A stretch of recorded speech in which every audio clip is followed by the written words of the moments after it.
Welcome to Good Thinking Live.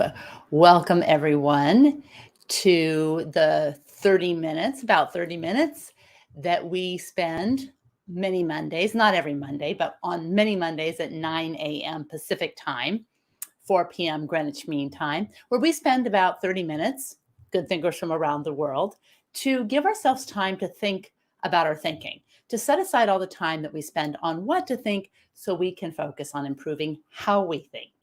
And this is a conversation. So, as many of you regular good thinkers know, participate. Let us know who you are and where you're from in the chat. And we try to bring as many of your comments into the live stream as possible. Sometimes it goes so fast that I can't catch up, but I'm going to try. So, if I don't bring yours in, I'm not ignoring. It's just that multitasking, I kind of get behind. So definitely let us know who you are and where you're from. Today, we're going to talk about how to see beyond face value. And we usually start it off with a question. So we're going to start it off with a question. Which would you prefer? There's two kinds of scenarios. One, to believe that the universe was in on a giant hoax to fool you, or two, to take information at face value for as it appears to you and as it is suggested to you. So we've got the world is a giant hoax, don't believe anything, or believe everything.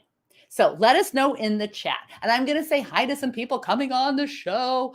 Barkley, first in line. Welcome to Good Thinking from Washington, D.C. Esmeralda, welcome from Houston. Corey, welcome from Richmond, Virginia. Hi, Ganel, welcome from Azerbaijan. So we've got good thinkers coming in from all across the globe. Hello, Lisa from San Francisco.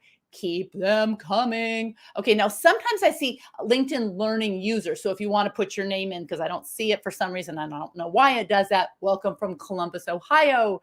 Stephen, welcome from the 45th parallel. Servan, welcome from Istanbul. So we have got people coming in. Keep them coming. We're going to say hi to as many good thinkers as possible. So what do you think? Would you prefer to, one, believe that the universe is in on a giant hoax to fool you? Or two, believe everything you see at face value? Well, I think we can do better than either of those two options. So that's what we're going to get into today.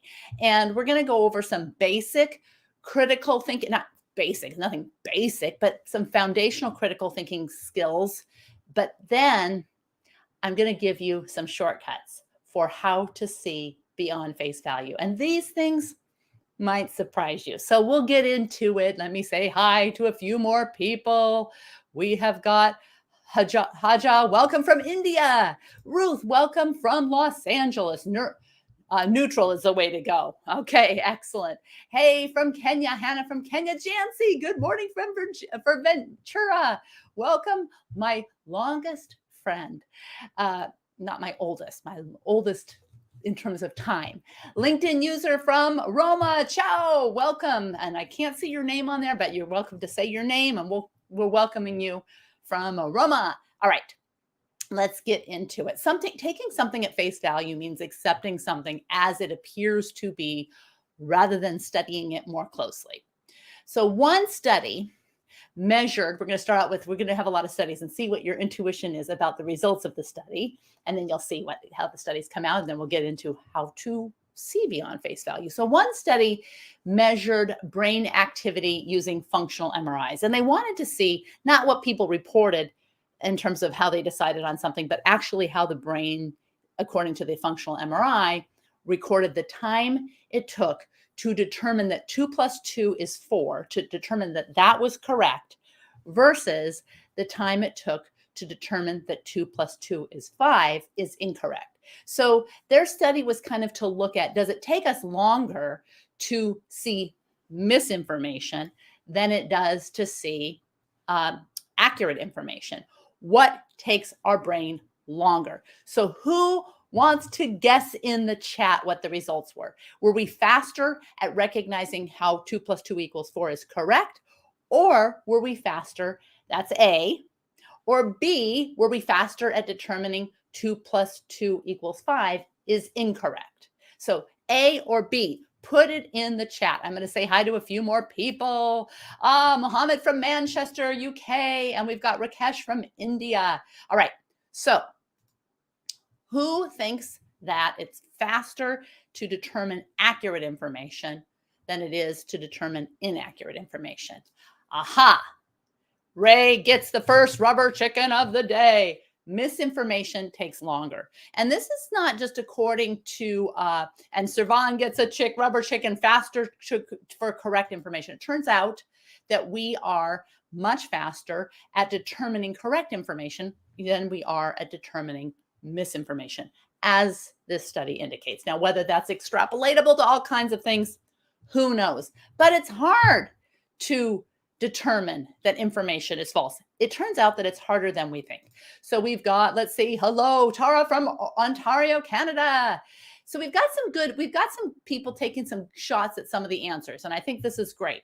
It turns out, like I said, that determining something is not correct takes our brains a little longer. All right, next question. You ready? What information is more likely to be true on Google? What information is more likely to be true on Google?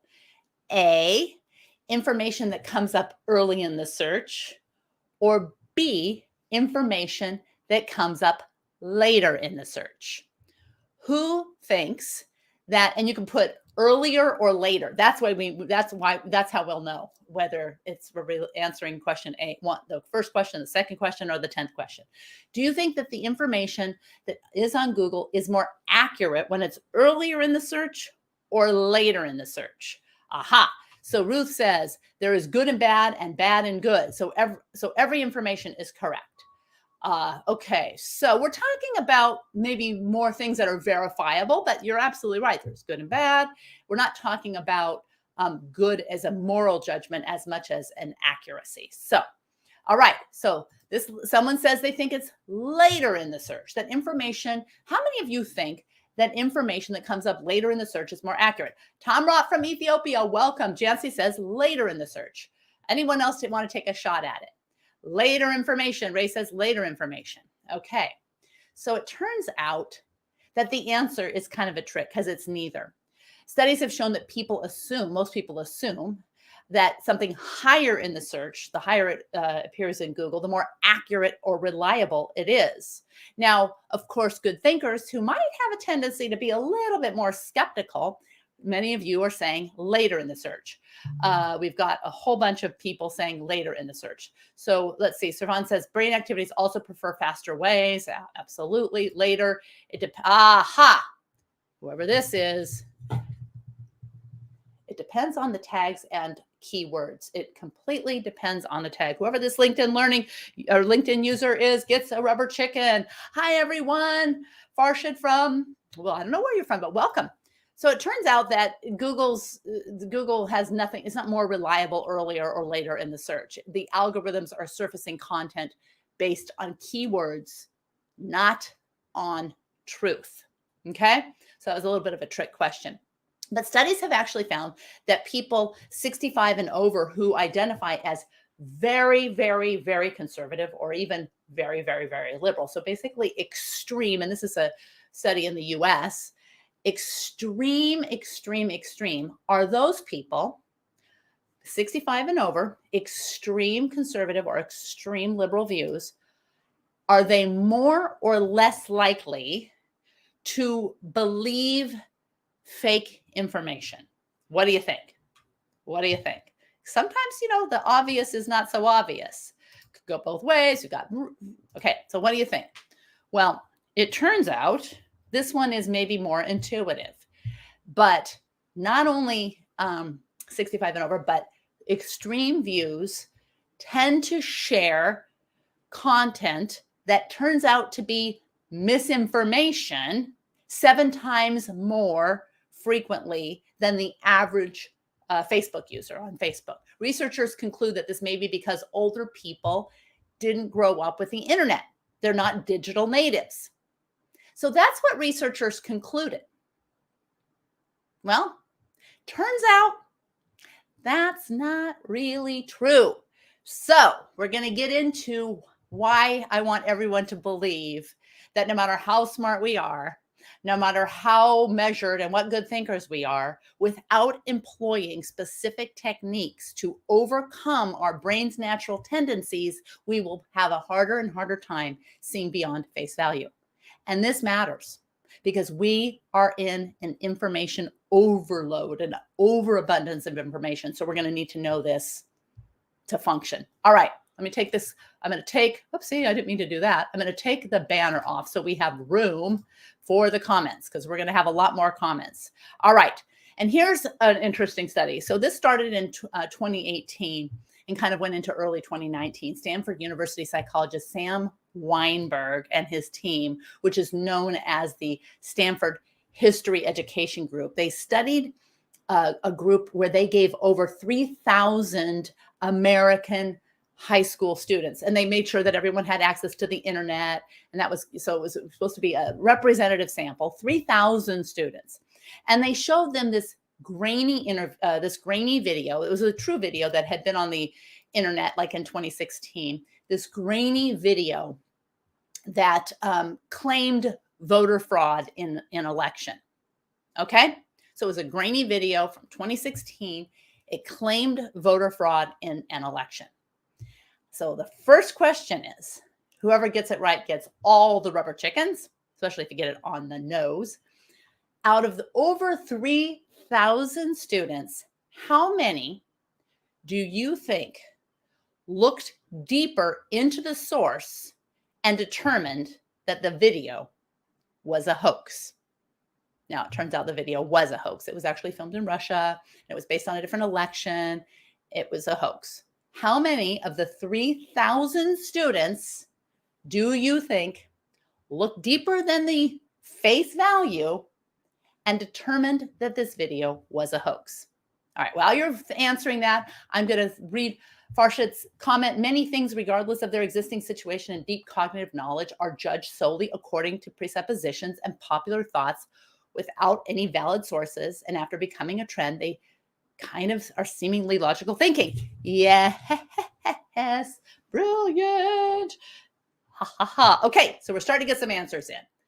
Okay, Ruth says 30%. 30% determined that was a hoax.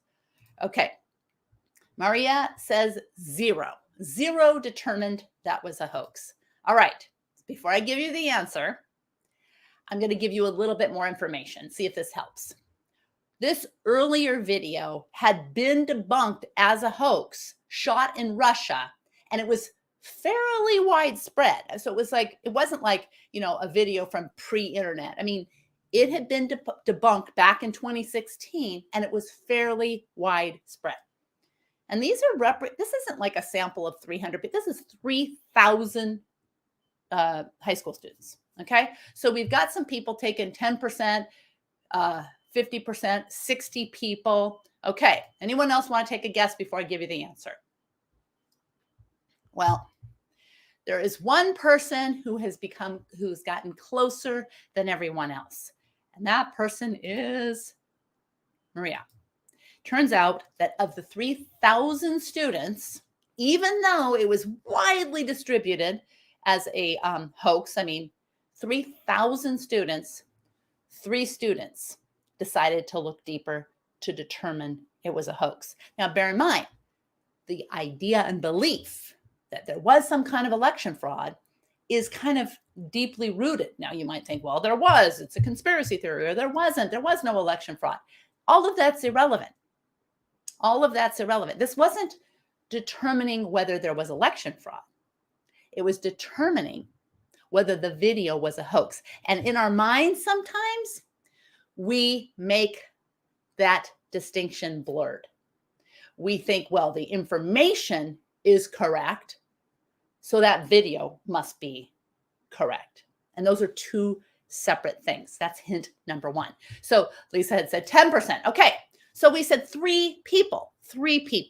So why are even the smartest among us so bad at making judgments about what to trust on the web? And how can we get better? Well, it turns out that this Sam Weinberg and his team at Stanford found that even with digitally savvy tweens, from digital savvy tweens, so it wasn't just the oldsters who weren't digital natives, to high IQ academics, all of these people fail to ask important questions about the content they encounter, adding to the research of our online gullibility. And others have shown people retweet links without clicking on them. And we rely too much on search engines. For those who thought that the Google search later or earlier was in the search, we're reusing that information. A 2016 Pew poll found that nearly a quarter of Americans said that they had shared a made-up news story, like accidentally shared it. And that's like just people who were aware of it. Okay, so we've got, Anurag said, came very close, less than 1%. That's the close, that between that and zero are the closest answers. Absolutely. How many, okay, let me ask another question. Since another study found that false stories travel faster than true stories because they do a better job of simulating feelings and simulating feelings of surprise and disgust. These same feelings, excitement or surprise and disgust, they don't only make content more spreadable online, but they make us less able to realize that face value takes aren't the most valuable takes if you're trying to get closer to the truth. How much faster do you think, and this is, I don't know exactly how they measure this, but we can be skeptical of the actual number, but just for funsies, how much faster do you think fake information, false stories that are uniquely designed to hit into all of our emotions, how much faster do you think those stories travel than true stories that may not be as juicy to our emotive brains? Provocative. How much faster do these well-concocted stories spread? Well, turns out anywhere from 6 times or more faster. So, triple time. Yeah, getting some good numbers in here. How often do you think that you might take fake news at face value? Now, it could be you thought something was true and maybe it was true, so they produce some news suggesting it's true. But whether that news that suggests it's true is honest news or just reflecting something you already believe, how often do you think you might take fake news at face value? Well, in some experiments, an MIT cognitive scientist, David Rand, found that on average, people are inclined to believe fake news at least 20% of the time. And we don't just fall for fake news because we're dumb. Often it's just a matter of the wrong impulses, our natural impulses taking over. The average American spends 24 hours each week online, and many of us more. That's the average. Some people spend no time. So, I mean, you can imagine how much do you spend relative to the average? Probably you'd be surprised. But we're always juggling inboxes and feeds and alerts, and it feels like we don't have time to read anything but headlines. We're social, and our desires for likes and all of these, comments, the positive comments can supersede a latent feeling that a story seems dicey. So we can, kind of like, well, we want to share this because this is something that our people like us want to, they'll know that we're on their team. And this can lead to lazy thinking, but there's an even more basic impulse at play. We have an innate desire for easy answers. All right, so we're going to bring some comments in. Farshid said, I think that today the whole world is subject to a big game that has organized many games within itself and in a way directs all thoughts to a predetermined and pleasing flow of the ruling and powerful class, and a very small part of knowledge and thoughts are independent. Yeah, I mean, I don't know about ruling class, or, I don't know. I think there's a lot of information out there that is wrong. And I don't think it necessarily anymore takes a particular ruling class when people have access to produce all kinds of information, but maybe 10 times more. Okay, Shalini says 10 times more. Okay, that's Okay. How would you describe the impact of AI on the spread of information? In what ways do you think it can be mitigated or exacerbated? I That's a really good question, Atik. I think that I have so many different takes on AI, and I think all of the doomsdayers are probably right in that there's no special there's no we're not as special. Our neck-top computers quite aren't as special as we might think that they are. But I also think that there's some exciting things about augmenting humans. So I don't think we're done evolving as Homo sapiens. I'll put that aside because I don't want to get into that topic too much. But I think that what we're talking about today, about how to right now do things to mitigate being misinformed, how to kind of see beyond face value, I think is going to be very interesting because there are some definite things. And it might not take as long as you think. You might be spending more time on it than you will after today's show. So let's just see. All right. Facebook started to try to curtail this fake news, and they started to put claims that fact checkers looked at. They would put for a very short period of time, they started putting a little notification that certain claims were false. But guess what happened? Anyone think that resulted in good thinking? Anyone wants to take a guess at what happened when Facebook started flagging information as false? Well, we just started believing that anything unflagged must be true. So that led to some kind of more belief in more misinformation and disinformation. All right. What's more reliable, an article with photos or an article without photos? Anyone want to take a stab at that? After the Google question, you might know that that's a trick question. It turns out that even though we are inclined to trust visuals, doctored photos and legitimate photos that are put in false contexts have an effect of making us believe the information. All right. So now we're going to get into some of the things. Yeah, photos. Absolutely.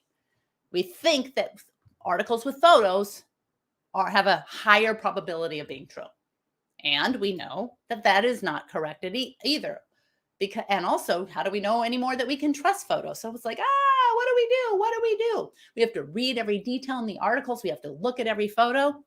No. Have I got some shortcuts for you? So here's today's major takeaway. We have an overabundance of information. And an overabundance of anything leads to a scarcity of something else. I mean, think of animals. Think of like an overabundance of rabbits in your garden leads to a scarcity of your vegetables that you're growing. An overabundance of any kind of animal or any kind of plant can lead to a scarcity, or does lead to a scarcity, of something else. So, what does an overabundance of information lead to? What kind of scarcity is created by an overabundance of information? Anyone want to take a stab at it? Okay, while you do, we've got, okay, so Kavita says articles with photos are more effective. More effective at what?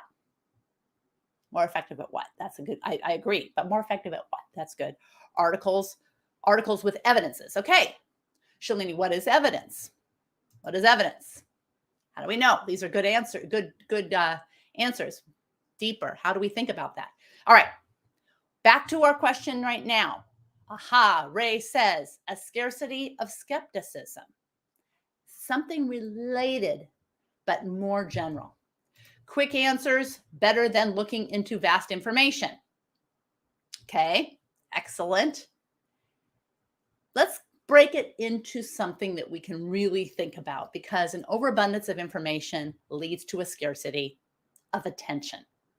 It's the one thing that you can count on. An overabundance of information leads to a scarcity of attention. And what's the one thing we need to see beyond face value? We need attention to see. We need attention to see things beyond face value. And therein lies the challenge. We have this overabundance of information, and this is great. It's great. We have so much information that used to be squirreled away, sequestered behind closed gates, and now we have all this information. And this results in a scarcity of attention.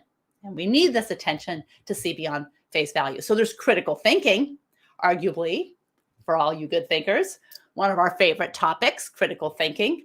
Critical thinking is the tool for assessing information, quality, and relevance. So, in the presence of our overabundance of information, where our attention is scarce, how do we practice critical thinking beyond face value? Well, if good thinking was all about stating the obvious, I would say that there are standard critical thinking things you should do or see, beyond face value. And we could go over those things. We've gone over some of them and we could go over more of them, but we're not going to do that because critical thinking requires attention and it's very heavy and takes a lot of questioning. So instead, I'm going to tell you something that will make seeing beyond face value way easier. So we're not even going to get into any of those traditional critical thinking things, which are great. We can do that all day long. Totally valuable. But when we have an overabundance of information, increasingly, we're going to need some quick things so that we can know how to see things beyond face value. So if you come across an article on the internet or a friend shares with you an article, is it more important to A, read it thoroughly, or B, skim it? Is it more important, if you want to know how to see beyond face value, is it more important to A, read the article thoroughly, or B, skim it? Who wants to take a stab? I'm going to give you a little hint. The first step in critical thinking in the presence of an overabundance of information is critical ignoring, because we need to determine what is worthy of thinking critically about. And critical ignoring means that if we spend all of our time reading everything thoroughly, we don't have the attention for critical thinking to flourish. So we've got quick answers, better than looking into vast information. It could be videos or pictures, audio, authentic evidences. How do you determine that a video is authentic? That's the whole thing of the hoax from the initial study. We've got B. Barkley says skim it. We've got A. Shalini says read it thoroughly. Some of you are like, there's too many trick questions. I don't want to answer this. Good, because this is a trick question. Who here practices critical ignoring? What does it look like? What does it look like? Do you skim or do you read thoroughly? Well, you can't read every article that comes across your, feed. There's too much information. So we're going to borrow what professional fact checkers do that is probably different than other critical thinkers because of the deluge, the overabundance of information. So we're just going to get into it. So we've got a scarcity finding correct information. We've got depends on how discerning the friend is. Exactly. Whoever shared it with you. Yeah. Maybe our friends aren't as discerning as we think. Maybe we're not as discerning as we think.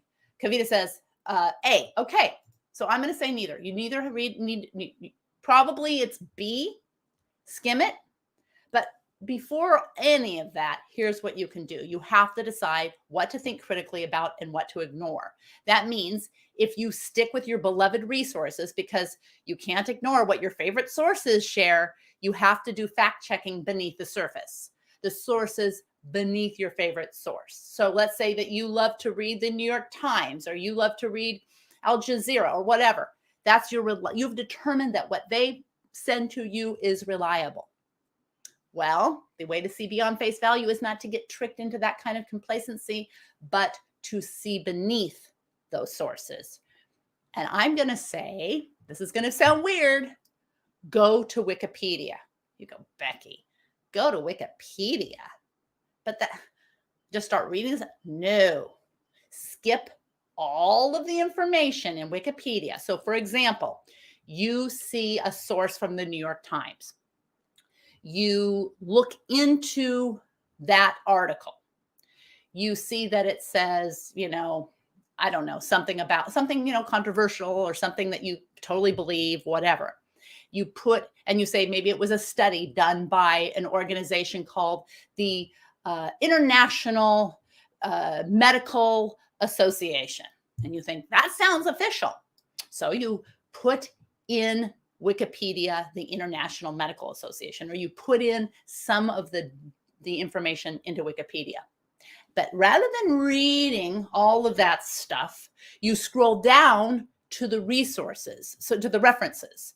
And that's where you can start to find, and had those students done that with that hoaxy video, they would have found tons of information in the references of Wikipedia. So you can skip all the stuff and you can start looking into the references of Wikipedia. That's one of the things that professional fact checkers do differently. They also read laterally, not vertically. So they don't deeply read the article. They might speed read it, they might skim it. They don't deeply read the article. This means that they leave the site. They leave the article or the site. So when you come across something unfamiliar, before investing in attention, reading vertically deeper into the article, instead, you read laterally. This is great because you don't have to read every article thoroughly. You don't have attention for this. Professional fact checkers skip to look for additional sources, but also they lay their references side by side to keep better track. So none of this is important to do for every single thing that comes across your feed.